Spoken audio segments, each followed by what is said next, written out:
Excellent. So thank you very much for joining us. This is our second webinar in the Stay Home webinar series. And tonight we are focusing on virtual committee meetings and AGMs. Obviously, it's myself here and ably assisted once again by Helen Svenley. Good evening, Helen. Hello, everybody. And Helen and I are going to tag team our way through tonight. So I'm going to kick off with a bit of information, and then I'll pass over to Helen to do a bit towards the end. Many of you may have seen the chat function. So if you haven't found that yet, there might be a little white bubble with a red notification. But I have asked if any of you have already held a virtual committee meeting or AGM, you're happy to talk about it, then pop your name in here. We'd love to make this a bit more interactive than some of the ones we normally run. So we've got some willing contestants, Jane and Malcolm. But if anybody else has got anything that they would like to comment on, that would be good to hear from you as well. Helen and I both are committee members. I am a chairman of a hockey club. Helen is chairman, a committee member of a badminton club, and I think we both experienced virtual committee meetings recently. So we'll hopefully bring our own experiences into this as well, and maybe even some funny stories as well. So hopefully you get something out of tonight. And as I say, if you want to use that chat function to ask any questions, Helen and I will monitor it depending on who's talking at the time. And we will hopefully be able to answer any questions that come up. So we've got 4 things we wanted to run through tonight.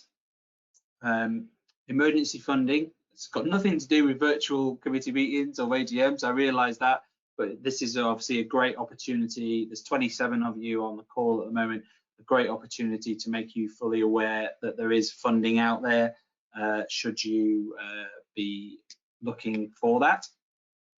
Preparing the committee. So there's obviously some groundwork that you might need to do with some of your committee members. Running virtual meetings and considerations for also AGM. And then we'll have plenty of time for questions as well. So in case you're not aware of the emergency funding out there, all the sports councils have issued information on some form of emergency funding. We obviously spend a lot of time working with Sport England, so we are aware that 13 out of 14 clubs that have applied so far have received some funding from their emergency fund. Most of them have gone in for loss of income through members not renewing, or loss of income from holding a tournament. So the average payout from that fund at the moment is around £2,500, and it covers retrospective losses dating from the 1st of March and will cover a period up to July of this year at the moment. So if you are interested, or you do feel that your club would benefit from that fund, then Google Sport England Community Emergency Fund. You'll find all the information on their website. They've tried to make it as easy as possible. You can download the list of questions that they ask, so you can prepare some answers in advance. And you could also come through to us at Archery GB, and we'd be very happy to help support your application. And then the same goes for Scotland, Wales and Northern Ireland as well. So each of them have released information on emergency funding, or where to go to for support and help. Most of this stuff is available on our website as well, but you know, a quick Google search will obviously bring stuff up for you as well. The only other funding, wanted to, well, not necessarily funding, a business grant is available to clubs that are a limited company by guarantee and pay some kind of rates on the facility that they perhaps own. So we are aware of 2 clubs that have been approached by local authorities in the southwest and said that they were available for a grant, available for funding of £10,000. One particular club told us it took 10 minutes to apply for that. So if your club is has their own facility and you do pay rates, then that is something that we would recommend you look into as well.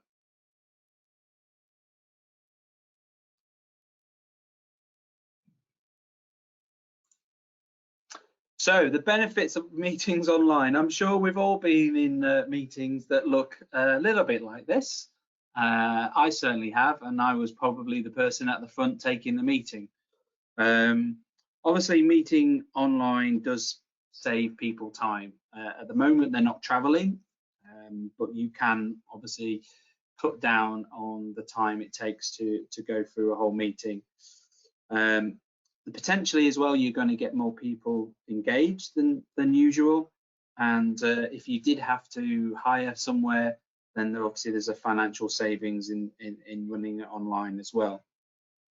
There is obviously the convenience of being in your own home, and like we've done tonight, depending on which system, IT system you use, you can obviously record the meetings, which will aid accuracy in the record keeping.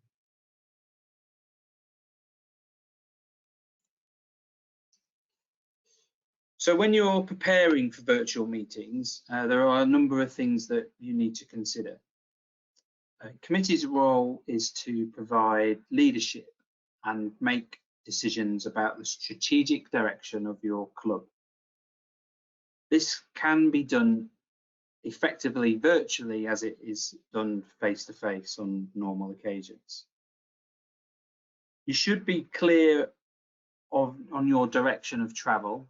So if you have a club development plan or priorities or planning document, whatever you might call it in your club, it should have some clear priorities of what you want to do. So whilst there is some emergency topics that you might want to discuss, your club you should obviously go back to your club development plan and look at that and say, right, okay, what are we trying to achieve?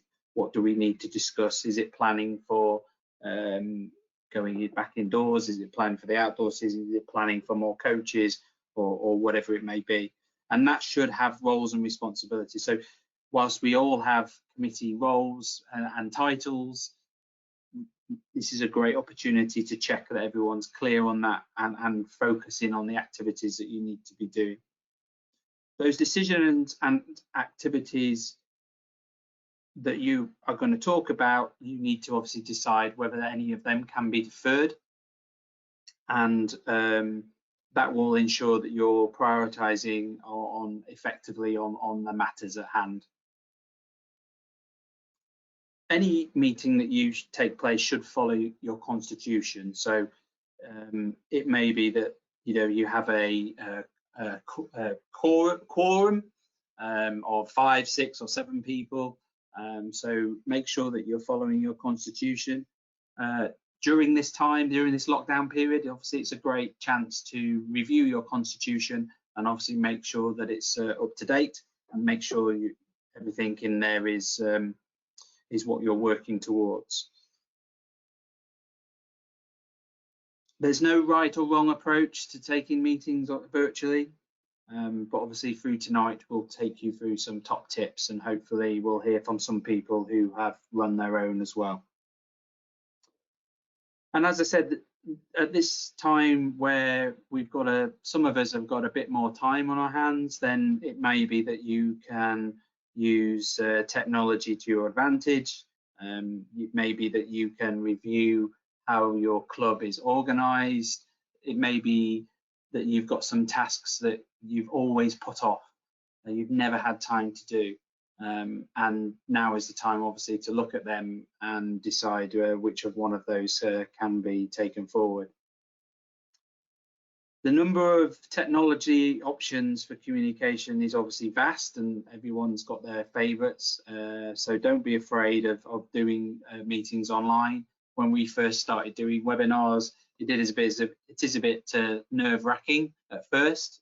There's 29 on the call last night, but I know that some of you joining us tonight joined us last night when we had over 100 people. It was sometimes it can be a bit daunting, and there's always times when your voice will drop out or your internet will pack up, but you just got to keep plugging away, and hopefully you'll find a right approach for you and your club.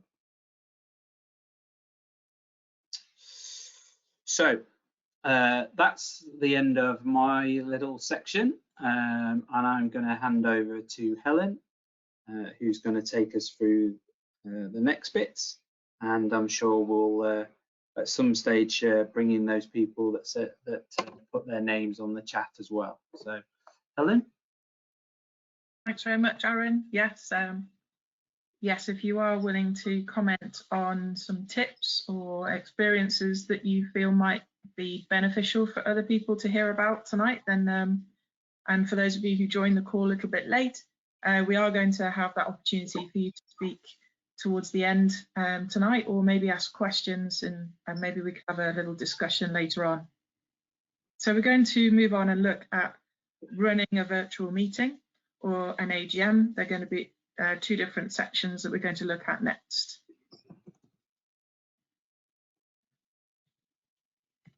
You need me to press the slides, don't you?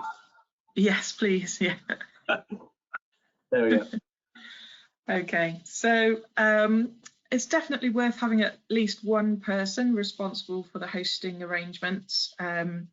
As Aaron has been hosting tonight, somebody that can pull things together.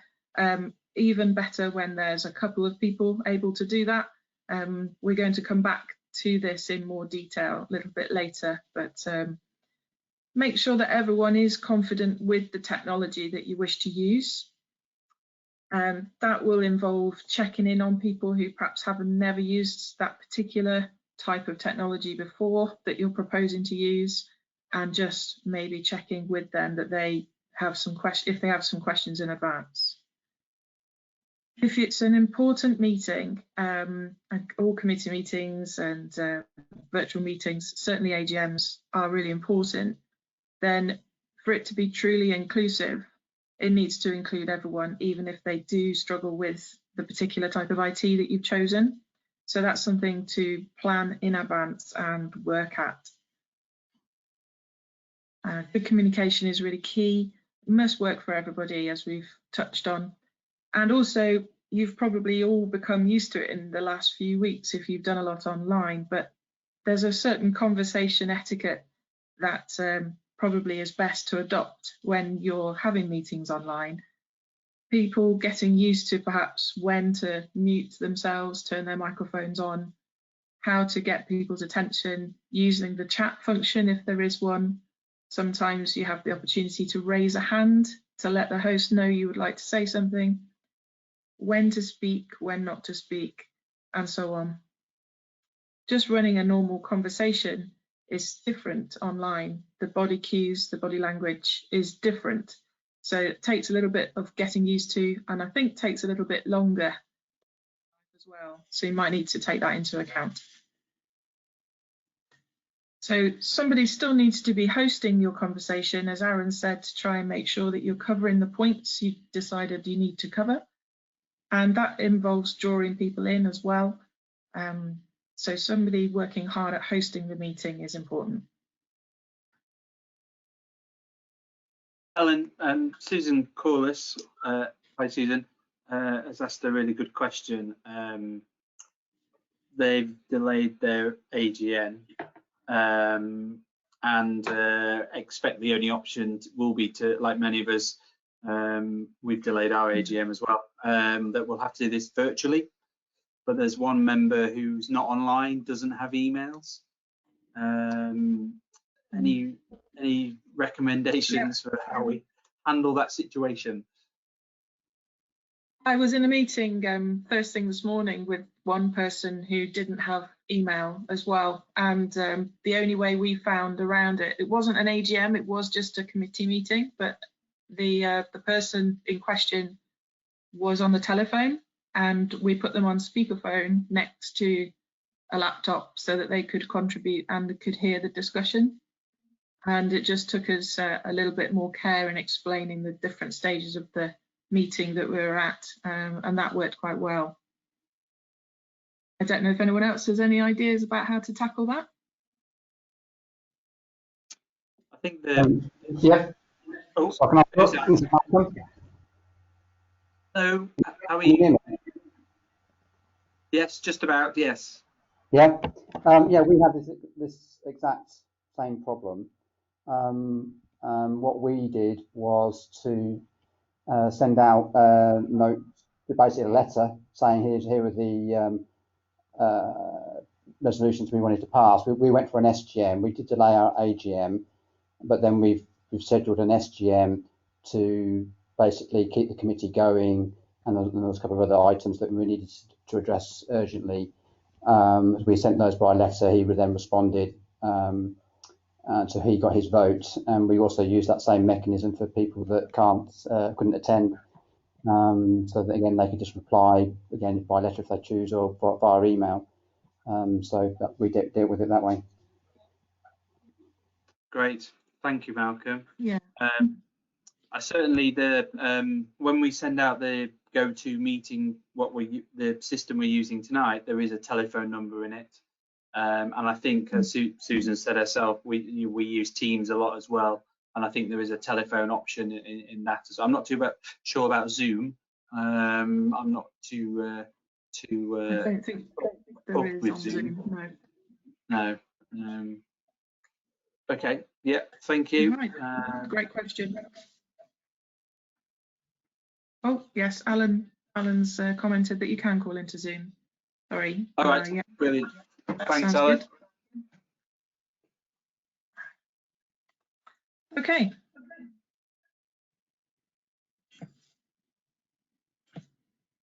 So yeah, as we said, communication is key.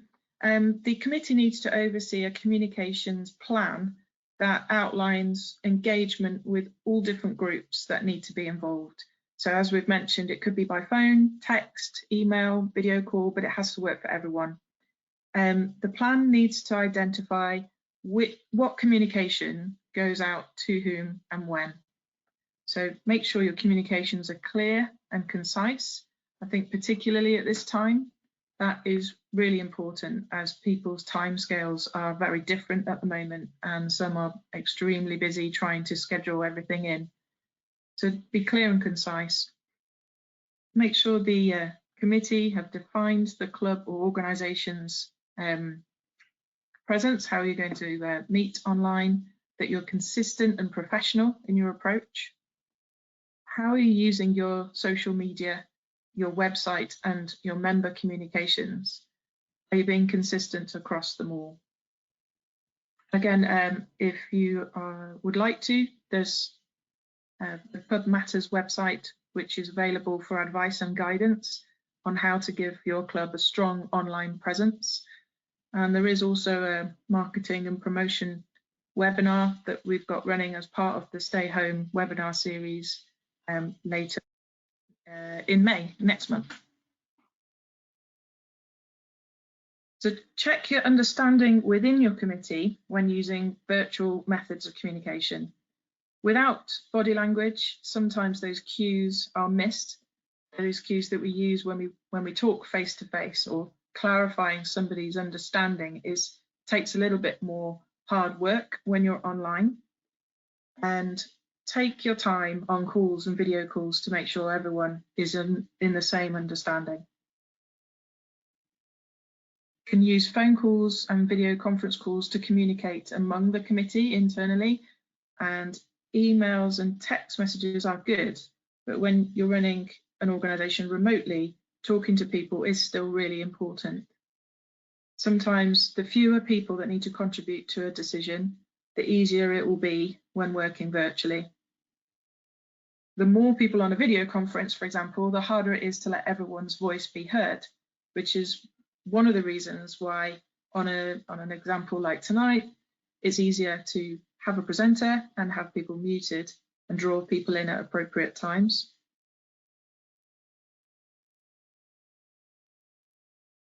Organise your folders on your computer so that you have easy access to all the files that you're going to need, and keep track of all that is sent to you and all that you create and store them securely. Sometimes things get lost on emails. So if you're sent information by email you want to keep, then copying it into a document, saving it into a folder is really worthwhile, so you don't have to scroll through several emails to find what you need, and much quicker. Make sure everyone is clear of their roles in the virtual world. For example, who's going to set up and manage the online meeting, who is in charge of online support for members or people on your call, and still important to protect your time management.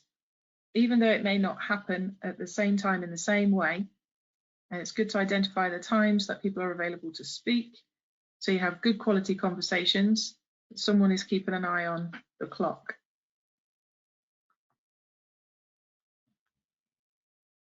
Be flexible in your approach. When things are virtual, they can happen at any time and in a slightly different way. As long as you're achieving your objectives, that's the important thing. Make sure everyone is aware and everyone adopts that flexible approach to the work that needs doing.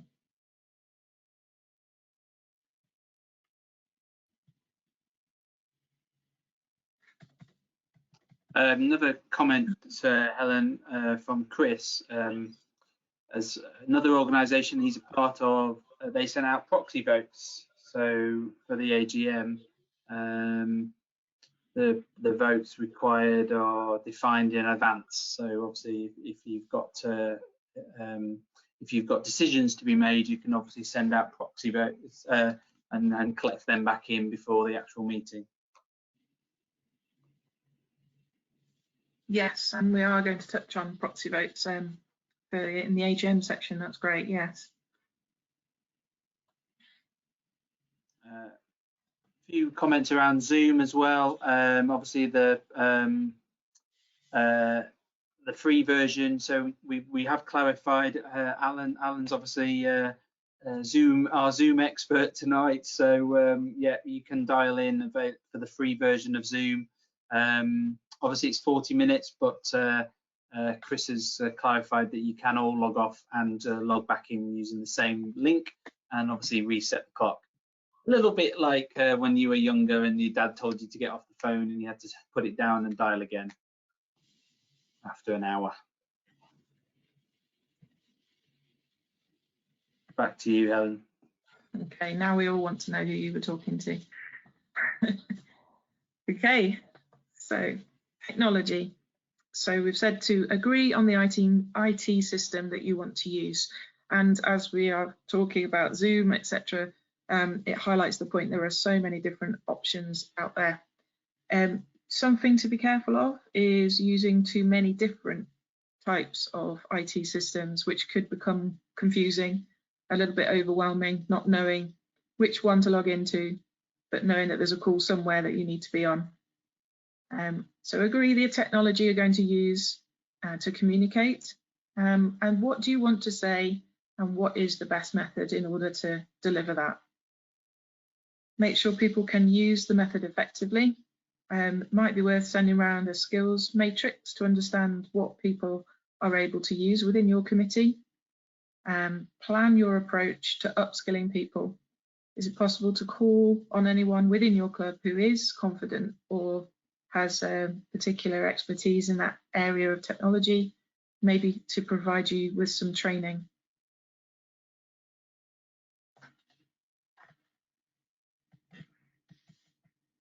Helen, shall we bring in some of our callers who said they're running meetings?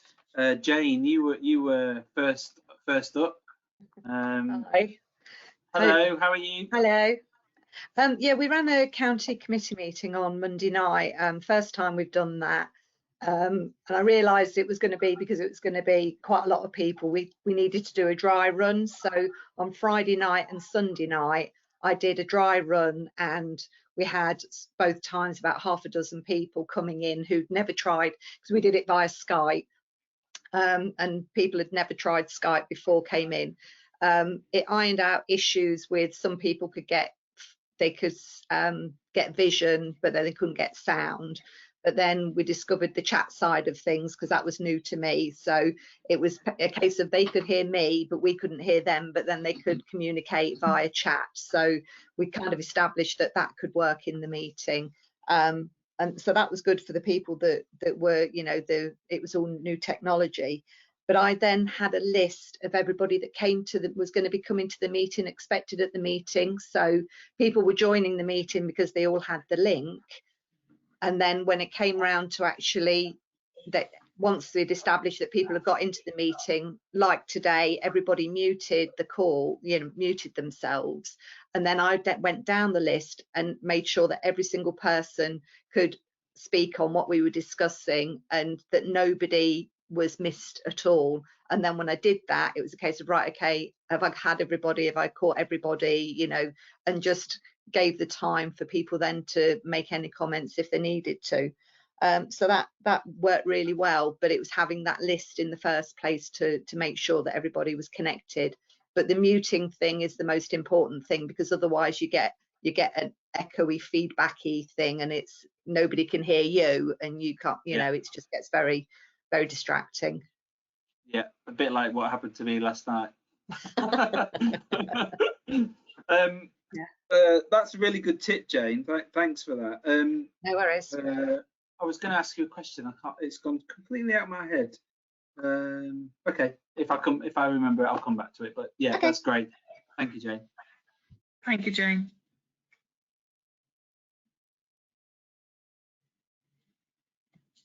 Okay.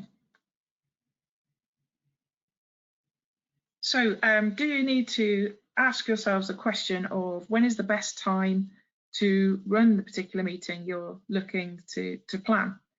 As we know, some people are working from home, others are not got much on at the moment. Some are working different shift patterns. They're not their normal times at work. Others are trying to homeschool, so they are exhausted, I imagine, at different times of day. And most people are now in a very different timetable than they were, say, just 8 weeks ago.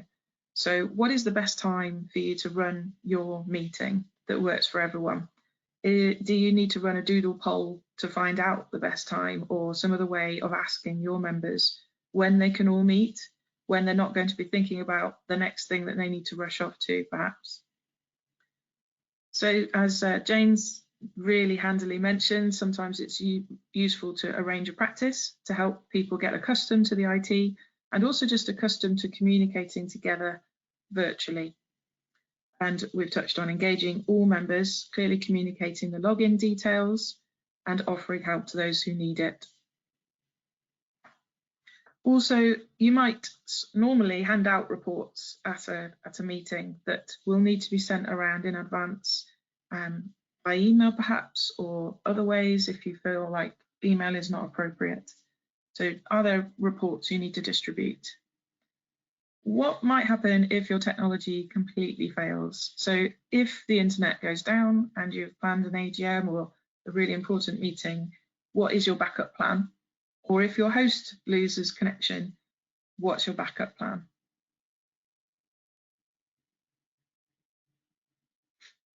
Make sure that your committee are all clear on the content of your meeting, what's the top priority, what are the things you absolutely need to cover, and what are the responsibilities among the team. So is there a need for someone to take notes, or for someone to record the meeting, someone to monitor the chat, someone to monitor a raised hand if you have that function, someone to present, share their screen, all of these jobs that need to be allocated in advance to help you run your meeting smoothly.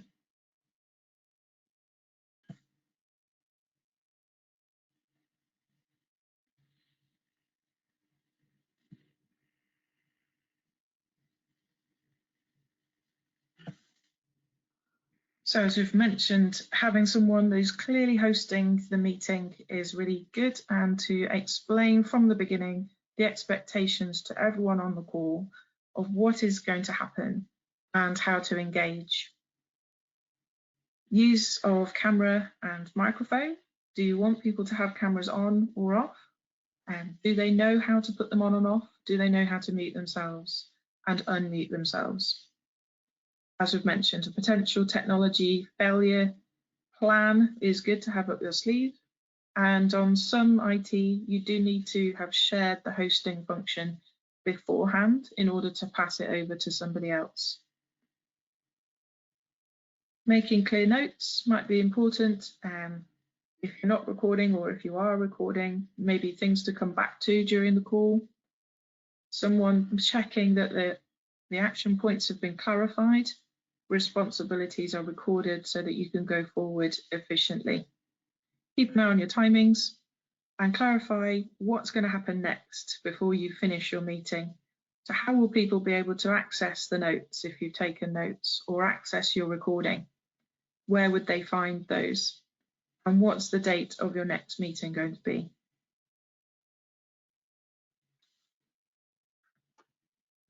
Thanks, Helen. If we bring in another willing volunteer now, Chrissy, are you there? Yes. Hello, how are you? Hello. All right, thank you. Good. So you mentioned you've done a club virtual meeting, but you've also took part in the one that Jane was talking about earlier as well. So if we start with the county one, how did that go from your point of view? The county one, I think, went really well. Jane was very clear. She gave everybody the opportunity to ask any questions, and then made sure when we came to voting on things, everyone got their chance to vote. I think doing the two dry runs were the one initially, and then a second one, because there were a few people with issues on the first one, was a really good idea, because then that meant, you know, people could take part in the meeting rather than struggling on the meeting day. You know, they'd had a chance to sort out their issues in advance. And from a club point of view, we've done a couple of meetings now for the club. We're lucky our vice chairman is used to dealing with meetings online, so he's taken over chairing those meetings, and he has a list of which members of the committee are present, and make sure that they each get a chance to voice their opinions, just to make sure everybody is heard. Yeah, no, that's good. Yeah, that's certainly we've at my club we've held 2 online meetings so far, and they've gone relatively okay. They've certainly been quicker than because normally what we do is we take it in turns to go around somebody's house, and then obviously there's tea, coffee to be made, and biscuits and put out on the table and all things like that. And obviously, you know, we're driving there, etc. So virtual meetings are certainly quicker. But you and Jane have obviously made some really important comments there, which reinforce the information that Helen has said as well, in terms of making sure that everybody has had their say, making sure that everybody's asked any questions or got across their points. And when I held we held one last week. Yes, last week. It was on Thursday night. It was the only night we could do, and several of the people wanted to make sure they were outside their house for 8 o'clock to clap for the carers, because that's probably the only time they're seeing their neighbours at the moment. So, you know, we did make sure that I literally went round the room, the virtual room, and said any other, you know, like you would anyway, but any other business, anything else that you wanted to say that you didn't get across, because inevitably there's always 2 or 3 people that end up unmuting and talking across each other, and you miss out on things. But yeah, I think we're all getting used to him in a weird sort of way, and maybe this is the new normal, who knows. Jane's made a comment around recording as well, so she did make like I have done tonight, she has made everyone aware that the meeting was being recorded and would only be used for making sure that those minutes were accurate. And then obviously the recording was then deleted afterwards. So that's a good point to make. Okay, well, thank you for that, Chrissy. Shall we move on, Helen? Yeah, okay. Thank you. So a lot of the points that we've covered obviously will apply to running an AGM, but there's maybe a few things that are specific to AGMs as well. And obviously with AGMs, as we know, the club constitution stipulates how your AGM needs to be run and probably when it needs to be run, or in certain cases certainly would. So worth checking with that. Because it's virtual, you still have to check your constitution as to how to go ahead and run that.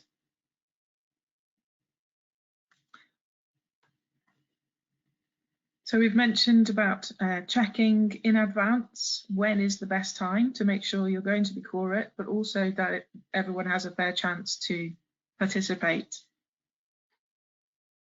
You might need to run a register in advance of those that are able to attend or planning to attend, or reschedule to a time which you're going to get better attendance for. So do you have a WhatsApp group? What's the way you might communicate with everyone to ascertain when is the best time?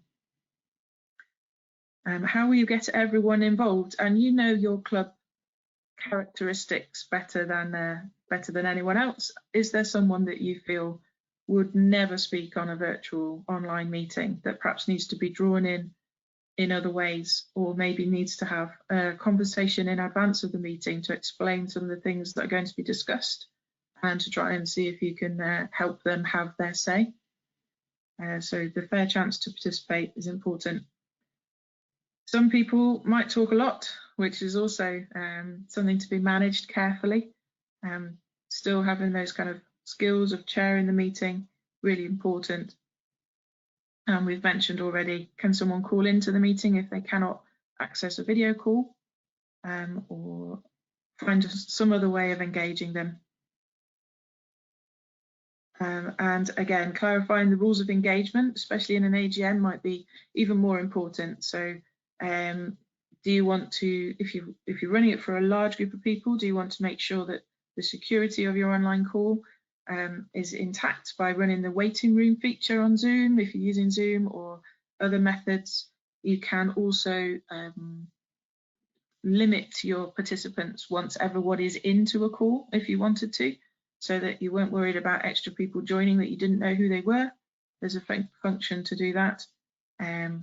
You can put messages on screen for people to read or prepare whilst you're getting ready to start. Lots of different ways of making sure you're prepared and it's managed accurately that we wouldn't normally have to think about because we do it all face to face. But in a virtual meeting, you might want to consider.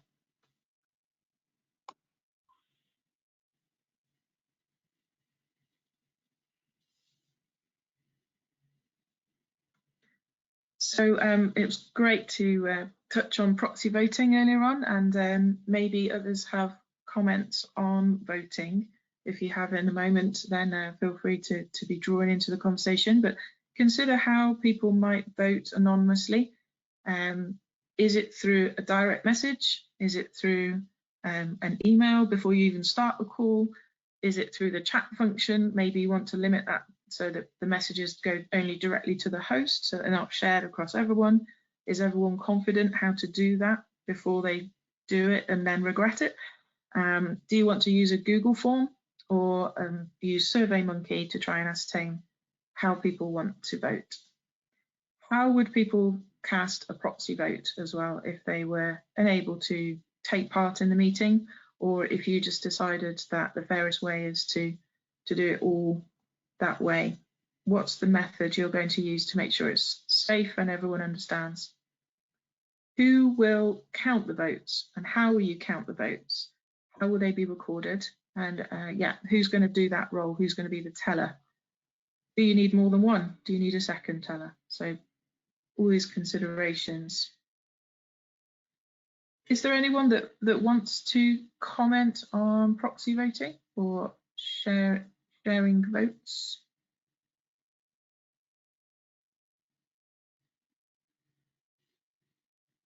That's fine if not.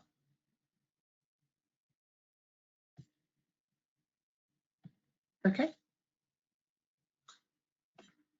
Oh, Right. it would help if I unmuted myself, wouldn't it? I've just spent 5 minutes talking, but never mind. Malcolm, are you there again? You commented earlier that you'd had some virtual meetings and even some social occasions as well. Did you want to mention just how they went? Yeah.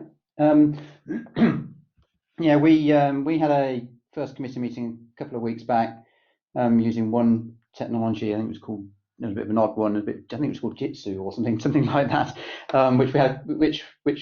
we did have problems with. There was only about 8 or 9 of us on the call, but it was quite difficult. But the actual meeting itself, we focused on the coronavirus issues and related, so we didn't discuss normal committee business. That then led into, we were due to have an AGM. We postponed that until we can have a proper one with everybody there. We agreed that we were going to hold an SGM so that some key decisions can be made. But in advance of that, we did have a club social. One, just to give people an opportunity to talk to each other, but also two, to trial the technology and get people used to using it. And we did trial various things. We tried Skype and things like that, but we had troubles with Skype, even with a handful of people not being able to use it, or the video is not working or whatever. But we found Google Meet was quite reliable, so we've settled on using that technology at the moment. As you've said, during the club meeting, we set a couple of people apart, and anybody had any trouble joining, they had their numbers and emails to try and sort them out. But that wasn't needed. We're also for the actual SGMs this weekend, so we're intending to have a little session on the day before in case anybody's not sure about the technology. And also open it up a bit early, so open up about 15 minutes early to get people on. If anyone's got any issues, then we'll hopefully try and get them sorted out in advance of the starting at 10 o'clock. As for scheduling it, we decided that the best time to schedule it was on the normal club shooting time, because that's when most people will be free anyway. So that's what we did for garden planning. Any downsides, Malcolm? I mean, to be honest, the committee meeting, other than from a technology point of view, once we got settled down a bit from the committee meeting, it went quite well. And most people were familiar with it anyway, which probably helped. But again, it's all the things that you've been saying. You just need to be clear. You know what you're going to be discussing in advance. Usual. Even when you've got face to face, have an agenda. Make sure you keep an eye on timing. All the things that you've been saying, exactly what you should be doing to make sure everybody has their voice and has their say.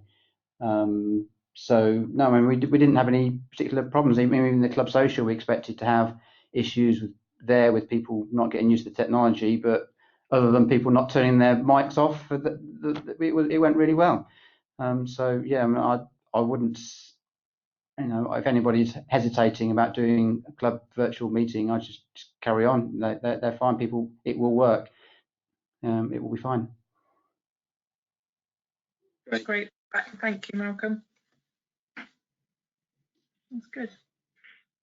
Well, I think that tonight's was always going to be a bit of a short one. It wasn't going to necessarily take the full 2 hours, but we've obviously come to the end of the slides now. So we're happy to take any questions or comments. Feel free to unmute yourself and ask anything, or ask it in the comments box.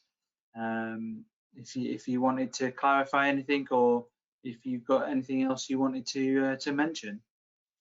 Aaron, on the presentation on the screen, we've got the little boxes at the top with all the people, but then we've got the your PowerPoint presentation. How do you do that?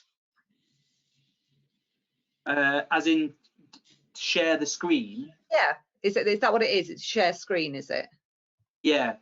So obviously we're using GoToMeeting, so it's maybe slightly different to other things. But I've got buttons here that have got mute myself. Obviously, I can turn on my webcam. Yeah. And I can turn off the screen. Okay. Like that. See, so I think a little bit of playing around. This one in particular, I think you can change the view as well. So at the moment, obviously I can see everybody's names, and I can see mine and Helen's faces, but I can also then change it to whoever's talking. So it's only at the minute I can only see your avatar and my ugly mug in the corner as well. So yeah, and then share screen. See, and what the beauty of the system I've got here at home is I've got 2 screens as well. So I've linked them up, so I can obviously have one screen that just has the presentation on it, and then use my other screen to pull up anything else that I might need, and things like that. So if you happen to have a second screen, I would definitely recommend that. Okay, brilliant, thank you. That's fine. Are there any questions from anyone else or comments from anyone? Just to use this time to learn from each other. Karen's popped one in around the AGM.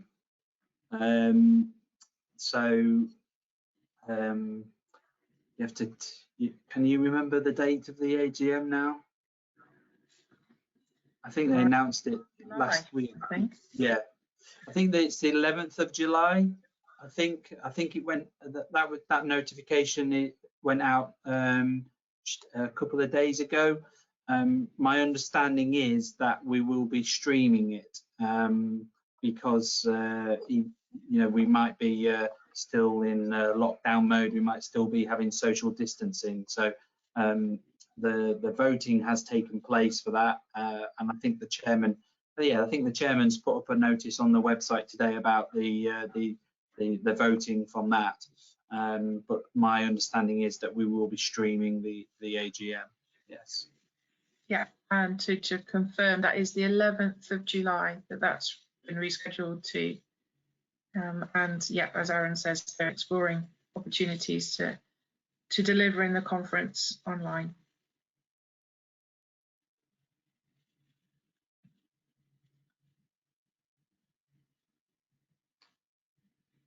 One of the things I thought about as we were talking was if you do choose to use Zoom, which you might not, you might be choosing another route, but the unlimited Zoom license that you could buy, the one step up from the free option, is I believe only about £13 or £14 for a month.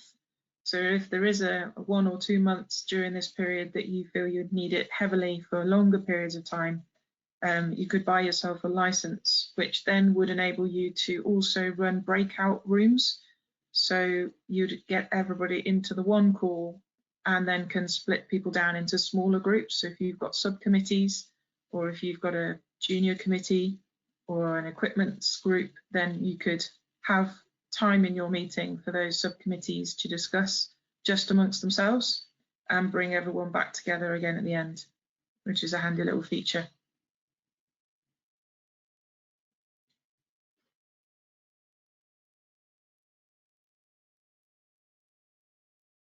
Are there any more questions or any comments that people would like to make?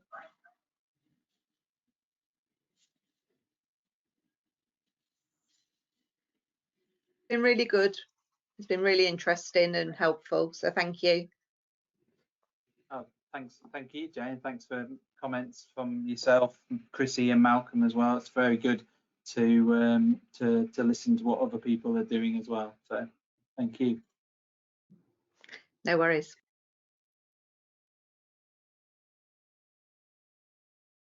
Okay, well, Helen, okay. Helen and I will stick around here for a bit longer if people wanted to do, but that does bring us to the end. So we've managed under an hour, so that's brilliant. So thanks very much for taking. Oh, actually, there is one more thing, and Helen from Wellingborough mentioned it earlier. When we were talking about the funding options, as I said, there is emergency funding from the sports councils, but there is, as I mentioned, there is also a potential option for funding if you're a limited company by guarantee and things like that. Please have a look at those funding options if you're going down a certain route, and just check that they potentially won't stop you from doing something else. So, for instance, if you went to Sport England and got a community emergency fund grant, I do believe they are asking whether you've seen or looked at some of the other advice and financial information that the government's put out as well. So it may be that if you get a grant, it may stop you getting other emergency support funding as well. So do check out the criteria in those situations. So thank you for Helen for raising that. But yes, apart from that, if there's nothing else, then thanks very much for taking part. I hope you got something out of it. The recording will be put up onto our YouTube page. The slides will get out to you tomorrow or Friday at the latest. And if there are any other questions, Helen and I will hang about for a little bit. Otherwise, feel free to send us an email and get in touch. But thank you very much, and good night. Yeah, thank you, everyone. There's only one thing, Aaron. I'm disappointed you're not wearing your bow tie tonight. I knew you would probably mention that. Oh, dear. I did send a picture round to everybody this morning in the staff, saying this is my normal attire. But, On a Tuesday evening. On a Tuesday evening, I did the washing up in my tux as well. So. Oh dear. Yeah, it was good, but that was a really helpful meeting. Very good. Steve Wilkinson. Thanks. Thanks, Jen. All right then. Bye bye. All right. Take care. Bye bye.